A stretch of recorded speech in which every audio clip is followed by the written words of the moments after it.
यदि आप second grade और रीट की तैयारी कर रहे हैं तो आपके लिए बहुत ही अच्छा होगा ये वीडियो देखने के लिए, क्योंकि जो शिक्षण विधियाँ हैं वो सेकंड ग्रेड में भी हैं और रीट में भी हैं, दोनों कवर हो जाएंगी। तो आपका समय व्यर्थ न करते हुए इस वीडियो की शुरुआत करते हैं। हम पढ़ रहे हैं सामाजिक अध्ययन की शिक्षण विधियाँ। सामाजिक अध्ययन जो कि एक एकीकृत प्रकृति का है, ठीक है। सामाजिक अध्ययन क्या है? समाज के लिए समाज के द्वारा अध्ययन ही सामाजिक अध्ययन कहलाता है। तो ये विषय का नामकरण कब हुआ? इस विषय का नामकरण हुआ 1892 में। ये विषय जोड़ा गया 1911 में कमेटी ऑफ 10 के द्वारा। इसको सरकारी मान्यता मिली 1916 में, अमेरिका में मिली और अध्ययन भी इनका 1916 में हो गया। तो हमारे भारत में कब हुआ? हमारे भारत में 1952 और 53 में माध्यमिक शिक्षा आयोग कहें या कहे मुदालियर कमीशन, इनका अध्ययन जो हम देखते हैं, इनका अध्ययन यह हुआ था 1955 में, ठीक है। हम भारत में कह रहे हैं। अब जो सामाजिक अध्ययन है, इस सामाजिक अध्ययन की कुछ परिभाषाएं हैं अलग अलग विद्वानों की। जैसे ईवी वेस्ले क्या कहता है? सामाजिक अध्ययन उस विशेष सामग्री की ओर संकेत करता है जिसका तत्व क्या है? सामाजिकता है। ये कीवर्ड पकड़ लीजिए बस। तत्व क्या है? सामाजिकता। EV Wesley. जीरो लिमिट कहता है कि सामाजिक अध्ययन मनुष्य व उसके संबंधित विषयों का अध्ययन है। मनुष्य एवं उससे संबंधित विषयों का अध्ययन। किसका अध्ययन? विषयों का अध्ययन। ये कीवर्ड इसका पकड़ लीजिए, जीरो लिमिट का, विषयों से, ठीक है। माइकलिस कहता है सामाजिक अध्ययन मनुष्य व उसके क्रियाओं का अध्ययन है। ये क्रियाओं का कीवर्ड आप पकड़ लीजिए, ठीक है। यूएनए सामाजिक अध्ययन का संबंध उस विशेष सामग्री से है जिसका संबंध मनुष्य के संगठन व विकास से है। इसमें संगठन और विकास की बात हो रही है, इसमें क्रिया की बात हो रही है, इसमें विषयों की बात हो रही है, इसमें तत्वों की बात हो रही है। तो परिभाषाएं याद करने का एक अच्छा ट्रिक यही है कि आप कीवर्ड को पकड़ें। जेम्स वेमिंग कहता है कि सामाजिक अध्ययन मनुष्य के भौगोलिक सामाजिक संबंधों व अंतर संबंधों का अध्ययन है। तो ये अंतर संबंध वो भौगोलिक, ऐसे कीवर्ड याद कर लीजिए जेम्स वेमिंग ने कहा, ठीक है।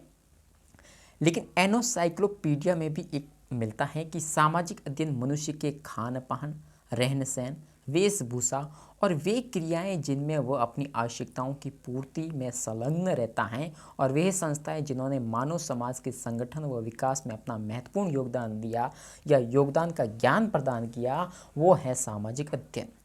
अब सामाजिक अध्ययन की कुछ विशेषताएं ये हैं कि ये मानवीय क्रियाओं का अध्ययन करता है, ये ज्ञान की इकाई पर बल देता है, ये मनुष्य व भौगोलिक सामाजिक संबंधों का अध्ययन करता है, ये अतीत से वर्तमान की घटनाओं का ज्ञान देता है, ये व्यवहारिकता पर बल देता है। ये इसकी विशेषताएं हैं। अब है अध्ययन क्षेत्र। अध्ययन क्षेत्र में सामाजिक अध्ययन में इतिहास का भी अध्ययन होता है, भूगोल का भी अध्ययन होता है, राजनीति का भी अध्ययन होता है, अर्थशास्त्र का अध्ययन होता है, समाज का अध्ययन होता है और समाज के साथ साथ उनकी तत्कालिक घटनाएं, सामाजिक गुण, नागरिक गुण, व्यवहारिकता पर बल दिया गया है। अंतर्राष्ट्रीय सद्भावना और मानवीय संबंधों का अध्ययन किया जाता है और मानवीय संबंध में मनुष्य का मनुष्य के साथ संबंध, मनुष्यों का विभिन्न वस्तुओं के साथ संबंध, मनुष्यों का विभिन्न संस्थाओं के साथ संबंध, मनुष्य का विश्व के साथ संबंध, ये मानवीय संबंध हैं। इन सब में सामाजिक का अध्ययन क्षेत्र है, ठीक है। अब सबसे पहली विधि पढ़ते हैं हम, योजना या प्रायोजना, जिसे प्रोजेक्ट विधि कहते हैं। इसका सर्वप्रथम विचार दिया था जॉन डेवी ने व्यवसाय के क्षेत्र में। लेकिन इस विधि के जो प्रणेता हैं, इसको मूर्त रूप देने वाला, शिक्षा के क्षेत्र में प्रयोग करने वाले हैं किलपैट्रिक ने अपना शोध पत्र लिखा था 1918 में द प्रोजेक्ट मेथड में। किसमें? The project method. और इस विधि को जो पूरा करने का श्रेय दिया जाता है वो है स्टीव वेंस ने। किसने किया? Steve veins. और प्रोजेक्ट शब्द का सर्वप्रथम यूज़ किया था 1908 में रिचर्ड ने किया था। और शिक्षा के क्षेत्र में इंजीनियर का क्षेत्र, कौन सा क्षेत्र? इंजीनियर का क्षेत्र। अब देखिए, जो ये योजना है इसका आधार थॉर्नडाइक ने 3 नियमों पर आधारित है। ये एक है तत्परता का नियम, एक अभ्यास का नियम, एक प्रभाव का नियम। ये ध्यान रखना, ठीक है। इसकी विशेषता ये है कि परियोजना या प्रोजेक्ट विधि करके सीखना पर बल देती है, गांधी जी की बेसिक एजुकेशन से संबंधित है, समस्या समाधान शारीरिक व मानसिक आधार पर करती हैं, गणित शिक्षण की सबसे खर्चीली विधि है प्रोजेक्ट, ठीक है। और वैज्ञानिक व क्रमबद्धता देखने को मिलती है इसमें। कुछ परिभाषाएं दी अलग अलग, जैसे किलपैट्रिक ने कहा कि प्रोजेक्ट वह उद्देश्यपूर्ण कार्य हैं जो पूर्ण संलग्नता के साथ सामाजिक वातावरण में किया जाता है। कहाँ किया जाता है प्रोजेक्ट विधि? सामाजिक वातावरण। लेकिन स्टीवेंस कहते हैं प्रोजेक्ट वह समस्या मूलक कार्य हैं जिसे प्राकृतिक वातावरण में, कौन सा? एक बता रहे हैं सामाजिक वातावरण, एक बता रहे हैं प्राकृतिक वातावरण। बेलार्ड कहता है प्रोजेक्ट विद्यालय जीवन का वो छोटा अंश है जिसे विद्यालय में संपन्न किया जाता है। किसने कहा? बेलार्ड ने। किलपैट्रिक ने कहा ये सामाजिक वातावरण में किया जाता है, स्टीवेंस ने कहा ये प्राकृतिक वातावरण में, बेलार्ड ने कहा ये विद्यालय में संपन्न किया जाता है। लेकिन इसके कुछ प्रकार होते हैं, जैसे विद्यार्थी की संख्या के अनुसार प्रोजेक्ट दिया जाता है, जैसे व्यक्तिगत परियोजनाएं या सामूहिक परियोजनाएं। समय के अनुसार भी हो सकते हैं, जैसे लघु प्रोजेक्ट देते हैं 1 या 2 दिन में कि आपको करके लाना है। एक बड़ा भी दे सकते हैं 5 या 8 7 दिन, ठीक है। एक विषय वस्तु के आधार अनुसार, विषय वस्तु कौन सी उसके अनुसार आपको प्रोजेक्ट दे सकते हैं। तो ये प्रोजेक्ट। देखिए किलपैट्रिक ने एक बुक लिखी थी मेथड ऑफ फाउंडेशन, इसमें 4 प्रकार बताए। एक तो कलात्मक प्रोजेक्ट या परियोजना, एक अभ्यासात्मक, एक है समस्यात्मक, एक है रचनात्मक। कलात्मक जैसे कविता का वाचन करना, आपको कोई प्रोजेक्ट दे दिया, कविता आपको वाचन करनी है, बोलनी है, ठीक है, ये भी एक प्रोजेक्ट है। अभ्यासात्मक जैसे आप मानचित्र भर रहे हो, अभ्यास कर रहे हो, ठीक है। एक समस्यात्मक जैसे वाद विवाद या प्रतियोगिताएं होती हैं वो। रचनात्मक जैसे आपने चार्ट बनाया, मॉडल बनाया, मानचित्र बनाया, ये प्रोजेक्ट विधि का। लेकिन इसके कुछ चरण होते हैं। चरण क्या होते हैं? सबसे पहले परिस्थिति उत्पन्न करना, भाई प्रोजेक्ट बना रहे हो, परिस्थिति उत्पन्न करना और योजना का चुनाव करना, किस पर बना रहे हो। फिर योजना की रूपरेखा बनाना, फिर योजना का क्या करना, क्रियान्वयन करना, ये सबसे प्रभावी है, ठीक है, ये सबसे प्रभावशाली है, ये योजना का क्रियान्वयन करना। फिर योजना का मूल्यांकन करना, फिर योजना का क्या रखना, लेखा जोखा रखना। तो ये क्रम है, ये चरण है, एग्जाम में सीधे पूछे जाते हैं, रट लो इसको, ठीक है। देखिए कुछ गुण होते हैं तो कुछ दोष होते हैं। गुण ये है कि ये जो प्रोजेक्ट विधि है ये करके सीखने पर बल देती है, श्रम की प्रवृत्ति बढ़ती है, यानी बच्चे काम करना शुरू करते थे। 3 उद्देश्यों की प्राप्ति होती है। 3 उद्देश्य आपको पता है, भावनात्मक, क्रियात्मक, ये 3 उद्देश्य भावनात्मक, क्रियात्मक और ज्ञानात्मक, ठीक है। तो ये और व्यावहारिकता पर बल देती है, सृजनशीलता पर बल, ठीक है। दोष ये है कि पाठ्यक्रम समय पर पूरा नहीं होता, भाई प्रोजेक्ट विधि बहुत लंबी है, ठीक है, क्रमबद्ध ज्ञान की इसमें प्राप्ति नहीं होती है और हर प्रोजेक्ट पर पुस्तकें थोड़ी होती हैं, ठीक है, और खर्चीली बहुत ज़्यादा है भाई साहब। इसका काम में शिक्षकों का अभाव है, हर किसी को प्रोजेक्ट बनाना शिक्षकों भी नहीं आता आजकल, ठीक है। तो अब देखिए समस्या समाधान विधि जैसे वैज्ञानिक विधि है इसके, ठीक है, ये समस्या समाधान विधि ये वैज्ञानिक विधि है। इसका विचार सबसे पहले सुकरात और सेंट थॉमस ने दिया था, लेकिन वैज्ञानिक रूप जॉन डेवी और किलपैट्रिक ने दिया। इसे मान्यता एनसीईआरटी ने 1970 में दिया था, ठीक है। इसके विचरण है, जैसे समस्या समाधान में सबसे पहला कार्य कि समस्या का चुनाव करो, फिर समस्या का चयन का कारण देखो, फिर उसमें परिकल्पना का निर्माण करो, फिर तथ्यों का क्या करो, संकलन करो। इसके गुण ये है कि ये दैनिक जीवन की समस्याओं का समाधान करने की योग्यता प्रदान करती हैं, अनुसंधान की प्रवृत्ति में विकसित होती हैं और माध्यमिक स्तर हेतु बहुत ज़्यादा उपयोगी है और तर्क और चिंतन में भर्ती होती हैं। लेकिन दोष ये है कि ये सबसे ज़्यादा लंबी है, इस पर भी पुस्तकों का अभाव है, हर समस्या पर पुस्तकें थोड़ी आती हैं, ठीक है। गलत समस्या का चुनाव हो जाए तो भी गड़बड़ हो जाए, है ना, योग्य शिक्षकों का भी अभाव है, ठीक है। अगला है मस्तिष्क विप्लव। देखिए मस्तिष्क विप्लव या मस्तिष्क उद्वेलन या झंझाट विधि कहते हैं, ये प्रोफेसर ऑसबर्न ने दिया था। इसका उद्देश्य ये है कि आलोचना वाले जो पठन को स्थगित कर दो, जिससे क्या है नए नए विचार आए बच्चों में निर्माण हो सके। अर्थ यह है कि मस्तिष्क या विचारों में हलचल या क्रांति उत्पन्न करना मस्तिष्क विप्लव करते हैं, यानी कि सृजनशील बालकों के लिए बहुत ज़्यादा उपयोगी है। इसके चरण क्या है, बहुत इंपॉर्टेंट है चरण। पहला तो विधि का परिचय देना, हिमभज्जक यानी कि रटे हुए ज्ञान का खंडन करना, फिर समस्या का प्रस्तुत करना, समस्या का क्या करना, प्रस्तुत करना, फिर समस्या का समाधान के उपाय ढूंढना, फिर उस उपाय में एक अच्छा उपाय आप चुनना, ठीक है, फिर मस्तिष्क विप्लव या सर्वोत्तम उपाय संबंधी नए विचार को क्या करना, प्रस्तुत करना, फिर उसका मूल्यांकन करना, ये इसके चरण है।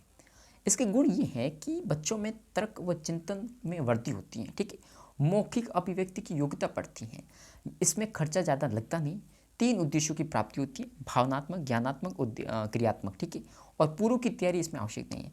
लेकिन दोष ये है कि अनुशासनहीनता की समस्या उत्पन्न हो जाती है इसमें, समस्त विषय वस्तु का ज्ञान नहीं दे सकते इससे। प्राथमिक स्तर या मन बुद्धि के बच्चे थोड़ी ये समस्या समाधान को समझ पाएंगे, सभी विद्यार्थी सक्रिय नहीं होते इसमें, और मूल्यांकन तो बहुत ज़्यादा इसमें कठिन होता है। नाटक विधि देखिए सबसे खर्चीली विधि है साहब। परिभाषा यदि भारतेंदु ने कहा कि नाटक नट लोगों की कला है, और डॉक्टर पिंसेल ने कहा कि मर्द आत्माओं के प्रति सम्मान व आदर भाव प्रकट किया जाता है, और भट्ट मुनि कहता है नाटक पांचवा वेद है जिसकी रचना ब्रह्मा जी ने ऋग्वेद से ज्ञान, सामवेद से संवाद, यजुर्वेद से नाटक और अथर्ववेद से रस लेकर की थी। बहुत ज़्यादा इंपॉर्टेंट है ये परिभाषाएं। नाटक के जो तत्व हैं भारत वाले मानते हैं कथावस्तु, पात्र, शैली, ये सिर्फ तीन ही, ठीक है। लेकिन यूरोपीय लोगों ने उद्देश्य, कथावस्तु, पात्र, कथोपकथन, देश काल, रस, ये सब पात्र माने, ठीक है। नाटक के प्रकार जैसे आदर्श नाटक शिक्षक करता है, रंगमंच नाटक यानी आप एक मंच बनाते हैं फिर उस पर नाटक करते हैं, इसमें समझाने की कहाँ आवश्यकता है। कक्षा अभिनय, कक्षा में कोई ऐसा प्रसंग आ गया है तो भी नाटक कर लो। यंत्र नाटक, आप किसी भी रिकॉर्ड करके उस नाटक को देख सकते हैं। और व्याख्यान नाटक, शिक्षक इसके द्वारा समझाता है। गुण ये है कि प्रत्यक्ष अनुभव ज्ञान की प्राप्ति हो जाती है, आप प्रत्यक्ष रूप से उसको देखते हैं फिर आपको वो माइंड में सेट हो जाता है, ठीक है। विद्यार्थी अभिनय की क्षमता विकसित होती है, और ज्ञानेंद्रियों का या आत्मविश्वास में क्या होती है, वृद्धि होती है, और कल्पना शक्ति में भी वृद्धि होती है। दोष ये होता है कि अनुशासनहीनता की समस्या पैदा होती है। समस्त विषय वस्तु का ज्ञान नाटकों के द्वारा नहीं दिया जा सकता। पाठ्यक्रम समय पर पूरा नहीं होता, खर्चीली विधि बहुत ज़्यादा है, और पात्रों का चयन तो भाई सावधानीपूर्ण से किया जाना चाहिए, नहीं तो बच्चों पर अलग प्रभाव पड़ेगा या गलत प्रभाव। शैक्षणिक भ्रमण विधि, देखिए ये क्या है, विज्ञान शिक्षण का नवाचार है ना, मनोरंजन की दृष्टि से नहीं, ये शैक्षणिक दृष्टि से। इसका विचार सबसे पहले रूसो व पेस्टोलॉजी ने दिया था, लेकिन शिक्षा में प्रयोग किया इसको प्रोफेसर रेने ने। किसने? प्रोफेसर रेने ने।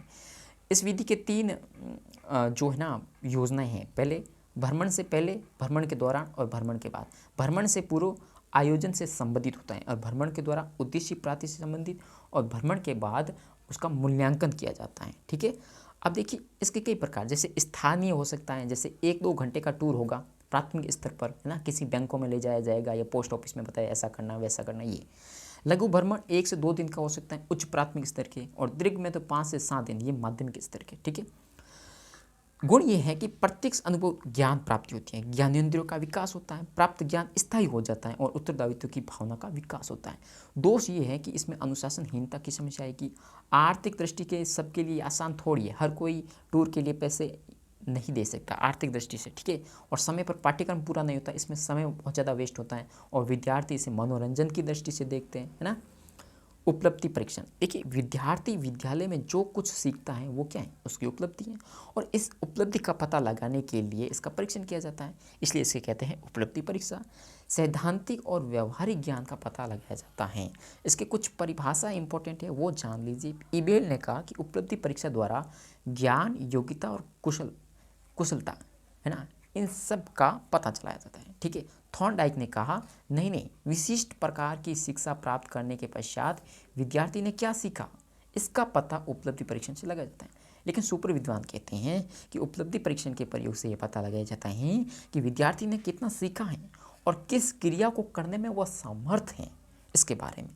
अब कुछ इसके महत्व हैं, उपलब्धि परीक्षण के महत्व ये हैं कि पिछड़े बालकों की इससे पहचान हो जाती है, ठीक है। श्रेणी निर्धारक में सहायता होती है, श्रेणी निर्धारक जैसे कि ये मंद बुद्धि है, ये प्रतिभाशाली है, ठीक है। सीखने की योग्यता बढ़ती है, इससे उपलब्धि का पता चल जाता है। विद्यार्थी और शिक्षक दोनों की योग्यता का पता चल जाता है, क्योंकि उपलब्धि है ना।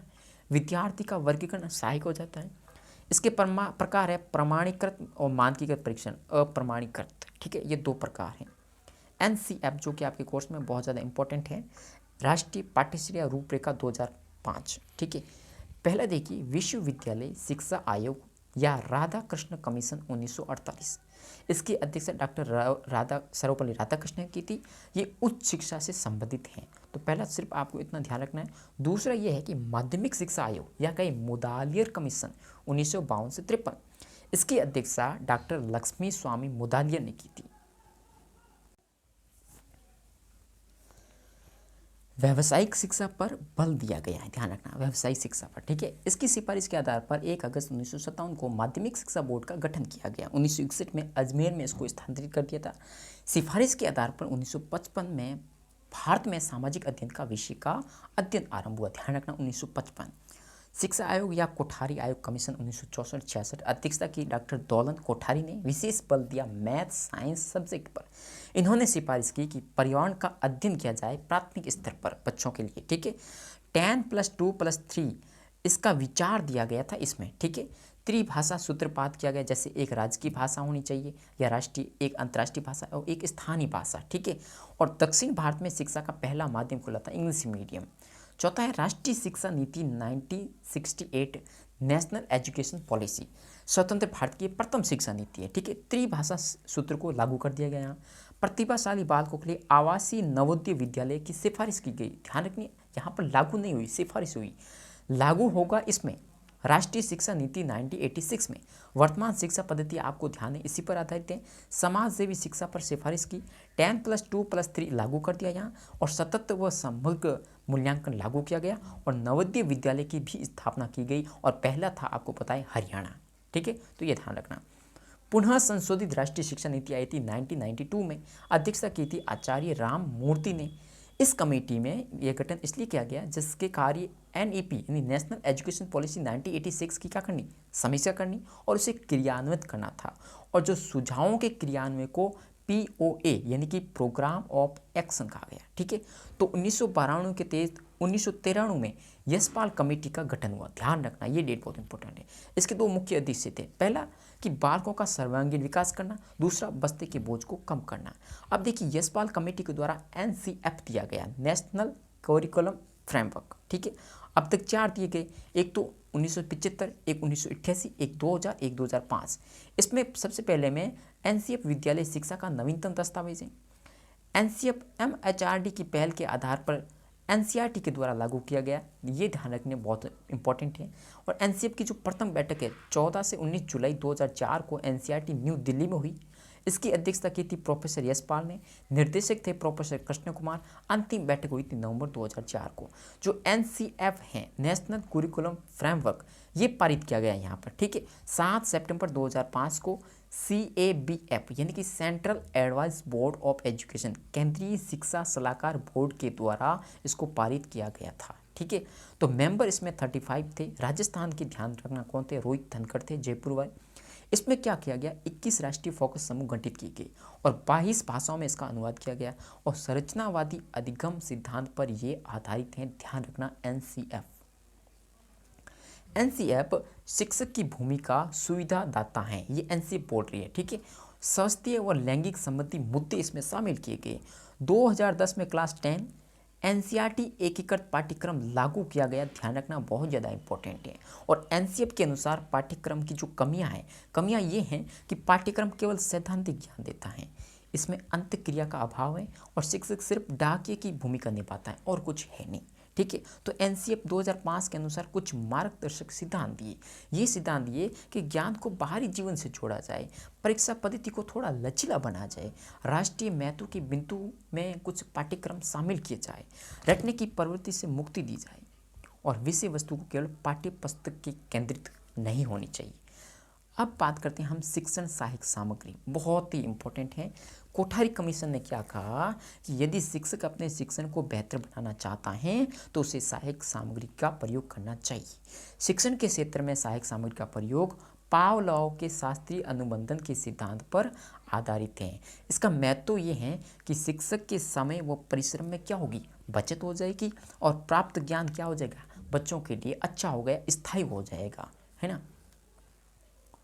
अब देखिए ज्ञानेंद्रियों के आधार पर शिक्षण सहायक सामग्री बताते हैं। पहला है सर्वे। सर्वे यानी आप सुनेंगे, जैसे रेडियो सुनते हैं, टेप रिकॉर्डर है, ग्रामोफोन है, लिंगवा फोन है, मौखिक उदाहरण है, ये सब सर्वे है।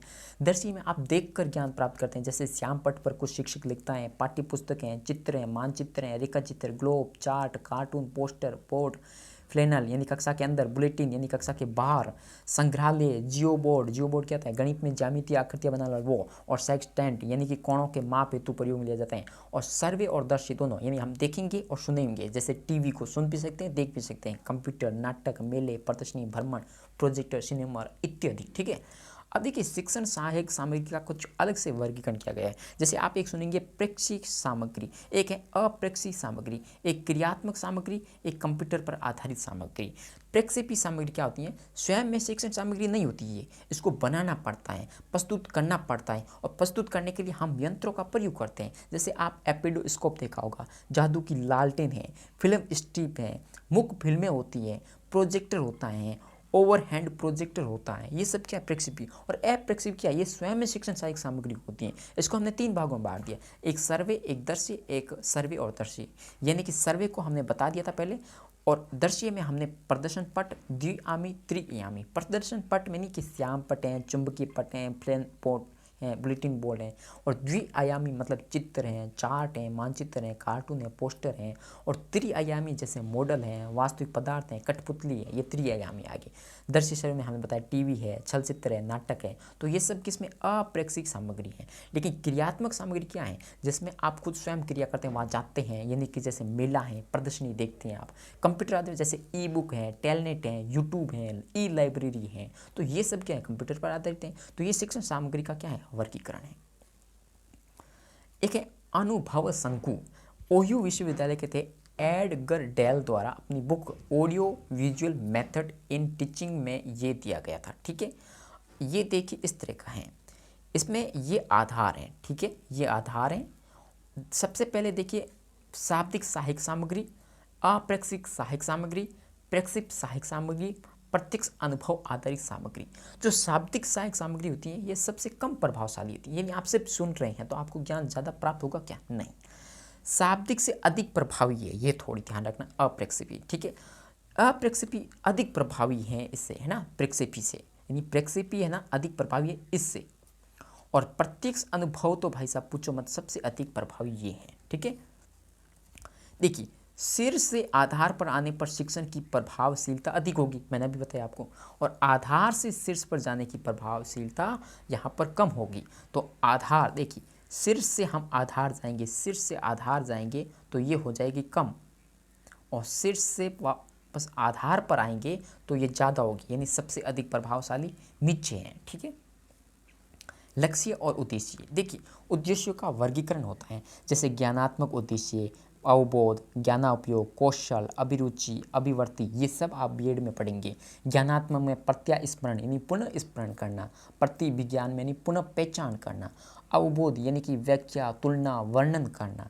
ज्ञानोपयोग में क्या है, ज्ञान को दैनिक जीवन में उपयोग में लेना। कौशल क्या है, चित्र बनाना, चार्ट बनाना, चारणी बनाना, ये सब क्या है, कौशल है आपका। अभिरुचि, आप कोई प्रकरण पढ़ रहे हैं, उसमें किसी का महापुरुष है, कोई गणितज्ञ है, वैज्ञानिक, उसके प्रति आपकी रुचि होती है। अभिवर्ती यानी आप उसके प्रति कैसी भावना रखते हैं, सकारात्मक या नकारात्मक, ये अभिवर्ती हैं आपकी। ठीक है, अब देखिए कुछ अंतर हैं वो देख लीजिए। जैसे लक्ष्य और उद्देश्य में क्या अंतर है, देखिए लक्ष्य शैक्षणिक उद्देश्य है जबकि ये शिक्षण उद्देश्य हैं। लक्ष्य सामान्य कथन है जबकि उद्देश्य विशिष्ट कथन है। लक्ष्य का जो निर्धारण है वह समाज व विद्यालय दोनों कर सकता है, लेकिन उद्देश्य सिर्फ शिक्षक के द्वारा पूरे होंगे। लक्ष्य दीर्घकालीन है जबकि उद्देश्य क्या है, अल्पकालीन है। देखिए जो लक्ष्य हैं वो समाज वो विद्यालय में आपको मिलेंगे, लेकिन उद्देश्य सिर्फ आप शिक्षक के द्वारा कर सकते हैं। ये प्राप्ति अनिश्चित है ना, कौन सी, ऊपर है लक्ष्य और उद्देश्य, यानी कि लक्ष्य अनिश्चित है, कोई पता नहीं है लक्ष्य आप पार कर रहे हैं नहीं, पर ये निश्चित है। लक्ष्य संभव है, उद्देश्य असंभव है। लक्ष्य ज्ञानात्मक, क्रियात्मक, भावना तीनों हैं, लेकिन उद्देश्य सिर्फ ज्ञानात्मक है। लक्ष्य आदर्शवादी दार्शनिक है जबकि ये मनोवैज्ञानिक है। ये प्रभावित करता है, कक्षा शिक्षण पर प्रभाव नहीं करता, यानी कि लक्ष्य को प्रभाव नहीं करता, लेकिन उद्देश्य को प्रभावित करता है। शिक्षण की व्यू रचना का निर्धारण लक्ष्य पर प्रभाव नहीं पड़ता, लेकिन उद्देश्यों पर प्रभाव पड़ता है। अब देखिए शैक्षणिक उद्देश्यों का वर्गीकरण, एक है ज्ञानात्मक, एक है भावनात्मक, एक है क्रियात्मक। देखिए ज्ञानात्मक में बीएस ब्लूम ने 1956 में दिया। मानसिकता क्षेत्र से संबंधित पुस्तकीय ज्ञान में ये सहायक हैं, जैसे ज्ञान है, बोध हैं, प्रयोग हैं, विश्लेषण, संश्लेषण, मूल्यांकन, ये निम्न स्तर, ये मध्यम स्तर वाले, ये उच्च स्तर वाले हैं। जबकि जो भावनात्मक है इसको ब्लूम, कार्थवाल और मसीहा ने दिया, 1964 में दिया था। भावनात्मक क्षेत्र से संबंधित चरित्र निर्माण के लिए उपयोगी है। ठीक है, जैसे आग्रहण है, सूचना देना, अनुक्रिया, मूल्य, व्यवसाय, विचारना, चरित्र निर्माण, ये सब भावनात्मक हैं। जबकि जो क्रियात्मक हैं ये सिम्पसन ने 1969 में दिया था, शारीरिक क्षेत्र से संबंधित है। जैसे उद्दीपक, अनुकरण, किसी की नकल करना, कार्य करना, नियंत्रण करना, शुद्ध उच्चारण, स्वाभिकरण और आदत पढ़ना, ये सब क्या हैं, ये सब क्रियात्मक हैं। क्षेत्रीय भाषा क्षेत्रीय शिक्षा महाविद्यालय मैसूर ने बीएस ब्लूम के ज्ञानात्मक उद्देश्यों में परिवर्तन किया और 4 बताए। कौन? ज्ञान, बोध, प्रयोग और सृजनात्मक। किसने? क्षेत्रीय शिक्षा महाविद्यालय मैसूर ने। ठीक है। मापन और मूल्यांकन। देखिए, शिक्षा प्राप्ति के समय विद्यार्थी 3 स्तरों से गुजरता है: उपलब्धि परीक्षा, मापन और मूल्यांकन। तो वर्तमान शिक्षा पद्धति केवल क्या है? ज्ञानात्मक पक्ष की जांच करती है। इसी कमी को दूर करने के लिए अमेरिकी शिक्षा शास्त्री थे J.M. राइस, उसने ये मूल्यांकन प्रणाली का विकसित किया और भारत में ये 1954 में शुरू हुई थी। मूल्यांकन त्रिकोण है, त्रिकोण दिया था बीएस ब्लूम ने दिया था। उद्देश्य प्राप्ति, व्यवहार में परिवर्तन, अधिगम, अनुभव, ये सब क्या है? ये एक त्रिकोण है, मूल्यांकन त्रिकोण। देखिए, एनसीईआरटी द्वारा प्रकाशित मूल्यांकन की अवधारणा। उद्देश्य प्राप्ति की सीमा तक हुई है, यानी 3 उद्देश्य बताए एनसीईआरटी में। मूल्यांकन की अवधारणा पुस्तक में बताए। ठीक है। अधिगम, अनुभव कितने प्रभावी हैं, शिक्षा विधि कितनी प्रभावी है। अब देखिए, मापन और मूल्यांकन में क्या अंतर है। मापन मात्रात्मक है जबकि मूल्यांकन गुणात्मक है। मापन संबंध शिक्षा से हैं जबकि इसका सर्वांगीण पक्षों से है। मापन वृद्धि मापता है, ये विकास को। ठीक है। ये संकुचित है मापन, जबकि मूल्यांकन विस्तृत है। मापन एकांकी क्रिया है जबकि ये बहुआयामी क्रिया है। मापन में उपचार संभव नहीं जबकि मूल्यांकन में उपचार संभव है। मापन विद्यार्थी के वर्गीकरण का संभव नहीं है जबकि यह संभव है, जैसे प्रतिभाशाली, मंदबुद्धि। ठीक है। मापन निश्चित समय तक होता है जबकि मूल्यांकन सतत होता है। मापन का पक्ष ज्ञानात्मक है जबकि इसमें भावनात्मक, क्रियात्मक है। मापन कम खर्चीला है, मूल्यांकन अधिक खर्चीला है। मापन बुद्धि की लंबवत वृद्धि है जबकि जो मूल्यांकन है वो 37 वृद्धि है। इस तरह। ठीक है। अब मूल्यांकन की परिभाषाएं देखिए। राइस स्टोन ने कहा कि मूल्यांकन वह संपत्ति है जो मापन के व्यापक के प्रयासों को क्या करता है? स्पष्ट करता है। और जीरो लेमी कहता है कि मापन और मूल्यांकन एक ही सिक्के के क्या है? 2 पहलू हैं। क्लॉक व स्टोर क्या कहते हैं? मूल्यांकन वह निर्णय विश्लेषण है जो विद्यार्थी से प्राप्त सूचना के आधार पर निकाला जाता है। और एनसीईआरटी कहते हैं कि मूल्यांकन वह प्रक्रिया है जिसके द्वारा ये पता लगाया जाता है कि उद्देश्यों की प्राप्ति किस सीमा तक हुई है, वो अधिगम, अनुभव कितने प्रभावी रहे हैं। ये इंपॉर्टेंट है, ध्यान रखना एनसीईआरटी। लेकिन कोठारी कमीशन ने कहा है कि मूल्यांकन निरंतर चलने वाली प्रक्रिया है जो शैक्षणिक प्रक्रिया से संबंधित है और जिसका शैक्षणिक उद्देश्य से घनिष्ठ संबंध होता है। अब कुछ मूल्यांकन की प्रविधियाँ हैं, जैसे एक है मात्रात्मक प्रक्रिया, एक है गुणात्मक प्रक्रिया। मात्रात्मक प्रविधियाँ या उपलब्धि या परिणात्मक या संख्यानात्मक उपलब्धि परीक्षण भी कहते हैं। इसमें मौखिक परीक्षा आती है। इसके जन्मदाता सुकरात हैं, लेकिन इसका पहला प्रयोग किया था एलेक डाइस ने किया था। ये प्राथमिक स्तर के लिए अच्छी है, प्राथमिक स्तर के लिए मौखिक परीक्षा।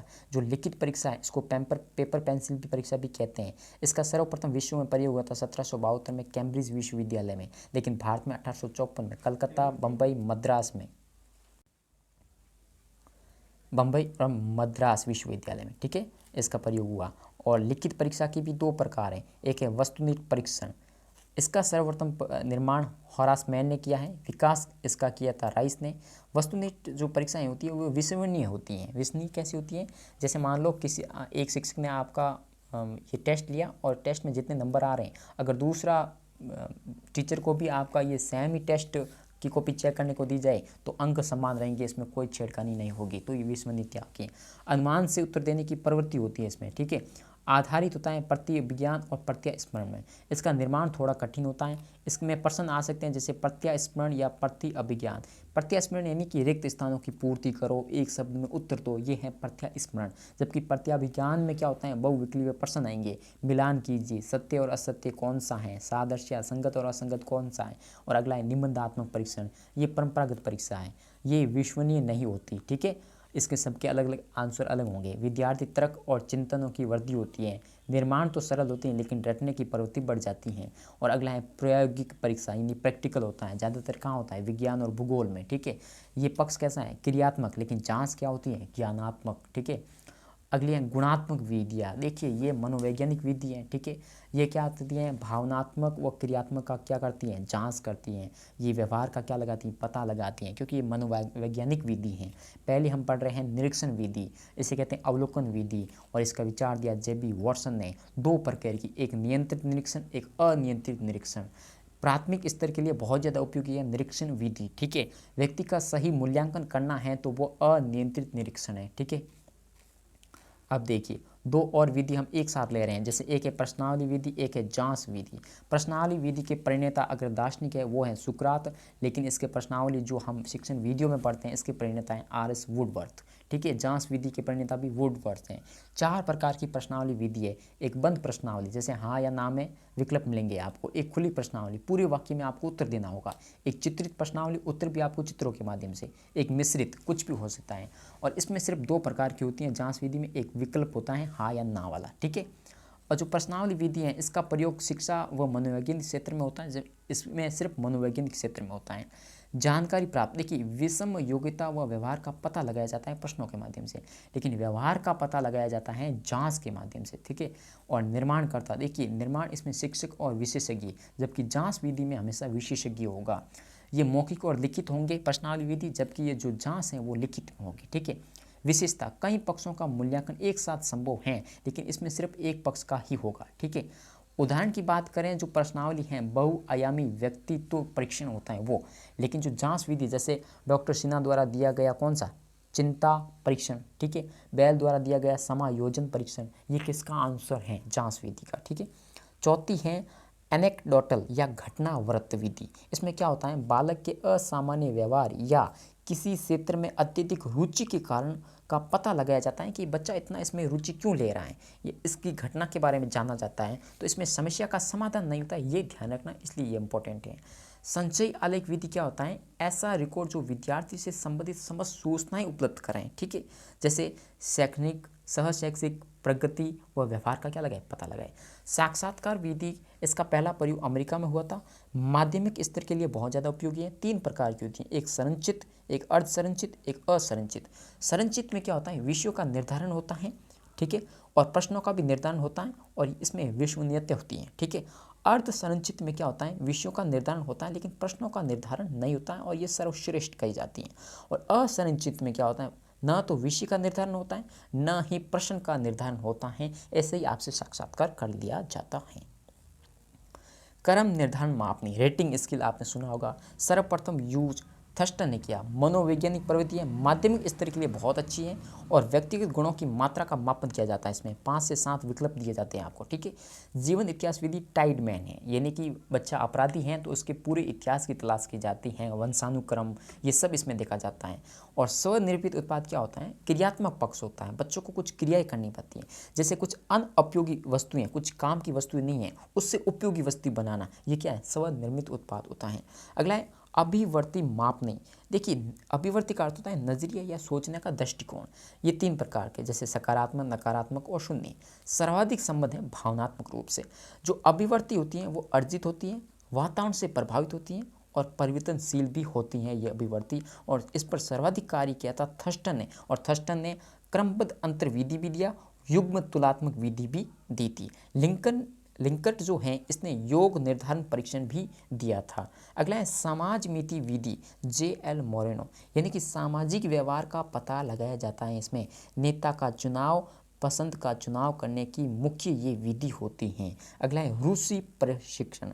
रूसी परीक्षण में क्या होता है, जन्मजात ये अर्जित होती हैं, पहली बात तो रुचि हमेशा, ठीक है, और ये परिवर्तनशील भी होती हैं। सर्वाधिक कार्य चंद्रमोहन भाटिया ने किया। और प्रमुख रुचि परीक्षण, जैसे रुचि परीक्षण दिया था कुडर ने और व्यावसायिक रुचि परीक्षण दिया था स्ट्रोंग ने। अभियोगिता, अभिसमयता, अभिरुचि परीक्षण भी होती हैं। अब देखिए मूल्यांकन की कुछ विशेषताएं, जैसे तकनीकी विशेषता में क्या होता है, विश्वसनीयता होती है, व्यापकता होती है, विभेदीकरण होता है, इसमें वेदता भी होती है और वस्तुनिष्ठता होती है। और साधारण विशेषताओं की बात करें तो ये छात्र केंद्रित क्रिया होती है, सुधारात्मक क्रिया होती है, सामाजिक क्रिया होती है, सहकारी क्रिया होती है, सतत क्रिया होती है और निर्णयात्मक क्रियाएं होती हैं। कुछ मूल्यांकन के प्रकार होते हैं, जैसे सतत व समग्र मूल्यांकन, जैसे कहते हैं CCE, continues and comprehensive evolution. 2 प्रकार की, एक रचनात्मक या निर्णयात्मक मूल्यांकन, एक है योगात्मक या समेकिन मूल्यांकन। ठीक है, तो सतत व समग्र मूल्यांकन जो है इसका विचार 1967 में स्क्रिबेन ने दिया था। CC की सिफारिश किसने की थी, नेशनल एजुकेशन पॉलिसी 1986 ने की थी। और इसको लागू किसने किया था, NCF 2005 ने किया था। सीबीएसई जो है वो 2009-10 क्लास 10th और सत्र 2011 10 और 11 क्लास 12th में सीसीई लागू किया था। देखिए सीसीई के तहत परीक्षाओं का क्रम व ग्रेडिंग प्रणाली क्या होता है, जुलाई से अक्टूबर व नवंबर 20, जुलाई से अक्टूबर और नवंबर 20, FA1 10%, FA2 10%, SA1 10%। तो ये जुलाई से अक्टूबर तक चलता है, लेकिन अक्टूबर से मार्च तक जो चलता है इसका भी 10, 10 और 30%। और ग्रेडिंग सिस्टम भी होता है, जैसे अंकों का ग्रेडिंग सिस्टम देखिए आप, 0 से 21 ई है ना, तो 2 ग्रेड, और 21 से 32 ई प्लस, 33 से 40 डी, 41 से 50 सी ग्रेड, 51 से 60 सी प्लस ग्रेड, 61 से 70 बी ग्रेड, 71 से 80 बी प्लस ग्रेड, 81 से 90 ए ग्रेड और 91 से 100 ए प्लस ग्रेड मिलता है। अब देखिए मापन का आकलन, मापन मूल्यांकन का आकलन। देखिए मापन में क्या होता है, ज्ञानात्मक, मात्रात्मक, परिणात्मक क्या होती है, जांच होती है, और ये विद्यालय में होता है। मापन सिर्फ विद्यालय में, ध्यान रखना। जो मूल्यांकन होता है ना, ये ज्ञानात्मक, भावनात्मक, क्रियात्मक की जांच होती है। परिणाम और व्यवहार का भी बताता है। और मात्रात्मक, गुणात्मक होता है मूल्यांकन, और विद्यालय और समाज दोनों में मूल्यांकन हो सकता है। आकलन तीनों पक्षों की जांच तो करता है। ये परिणाम और व्यवहार मात्रात्मक और गुणात्मक तो होता है, लेकिन ये सिर्फ विद्यालय में होता है, ध्यान रखना। मूल्यांकन समाज में होता है, ध्यान रखना। पोर्टफोलियो क्या है, विद्यार्थी द्वारा किए जाने वाले दैनिक कार्यों का संग्रह होता है, उसे कहते हैं पोर्टफोलियो। चेक लिस्टर क्या होता है, किसी खास व्यवहार या गुण से संबंधित सूचनाओं का संग्रह को क्या कहते हैं, चेक लिस्टर कहते हैं। अब देखिए हमने आपको यह टीचिंग मेथड अच्छे से करवा दिया, ठीक है। अब आपको ये PDF जल्दी मिल जाएगा। इसके लिए आपको हमारे वीडियो को सब्सक्राइब और लाइक करना होगा, अपने दोस्तों के साथ शेयर करना होगा बड़े ईमानदारी के साथ, क्योंकि हमने अपना फ़र्ज़ निभाया। अब आपकी बारी है, देखते हैं आप कितना इस वीडियो को शेयर करते हैं। तो आज के लिए इतना ही, जल्दी मिलेंगे नए वीडियो के साथ। जय हिंद, जय जवान।